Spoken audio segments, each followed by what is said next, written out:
June 1 నుంచి థియేటర్లు మూసివేయాలని ఎగ్జిబిటర్లు ఇటీవల తీసుకున్న నిర్ణయం తెలుగు సినిమా పరిశ్రమలో కలకలం రేపుతుంది. ఈ వ్యవహారంపై ఆంధ్రప్రదేశ్ ప్రభుత్వం దృష్టి సారించింది.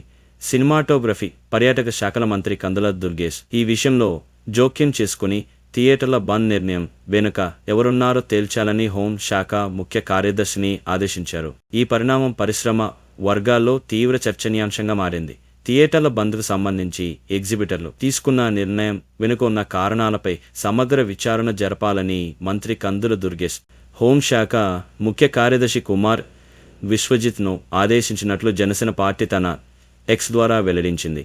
ముఖ్యంగా హరిహర వీరమల్లు సినిమా విడుదలకు అడ్డంకులు సృష్టించేందుకే ఆ నలుగురంటూ థియేటర్ల యాజమాన్యాలపై ఒత్తిడి తెస్తున్నారనే ఆరోపణలు వెల్లువెత్తిన నేపథ్యంలో మంత్రి ఈ ఆదేశాలు జారీ చేసినట్టు తెలుస్తోంది.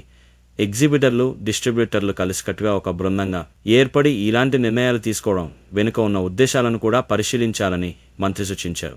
ఈ బంద్ కారణంగా ఎన్ని సినిమాలు నష్టపోతాయి, ప్రభుత్వానికి రావాల్సిన పనుల ఆదాయానికి ఎంతవరకు బెండిపడుతుంది అనే కోణంలో కూడా వివరాలు సేకరించాలని ఆదేశించినట్లు సమాచారం. కొన్ని రోజుల క్రితం తెలుగు రాష్ట్రాల ఎగ్జిబిటర్లు జూన్ 1 నుంచి థియేటర్లను మూసివేయనున్నట్లు ప్రకటించిన విషయం తెలిసిందే. ప్రస్తుతం సినిమాలను అద్దె ప్రాతిపదికన ప్రదర్శించడం వల్ల తమకు సరైన ఆదాయం రావడం లేదని, మల్టీప్లెక్స్ల తరహాలోనే వసూళ్లలో వాటా పర్సెంటేజీ విధానాన్ని అమలు చేయాలని సింగి థియేటర్ల యాజమాన్యాలు డిమాండ్ చేస్తున్నాయి. మల్టీప్లెక్స్లో వాటాల పద్ధతి అమలవుతుండగా తాము మాత్రం అద్దె పద్ధతిలోనే ఎందుకు కొనసాగాలన్నది వారి ప్రధాన వాదన.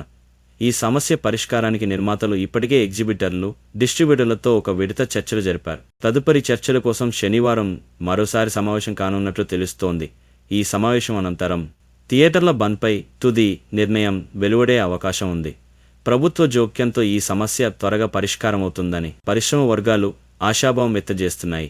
దీని వెనక ఎవరు ఉన్నారు అని మీరు అనుకుంటున్నారో కామెంట్ చేయండి. అలానే ఈ ఛానల్ని సబ్స్క్రైబ్ చేసి లైక్ చేయండి.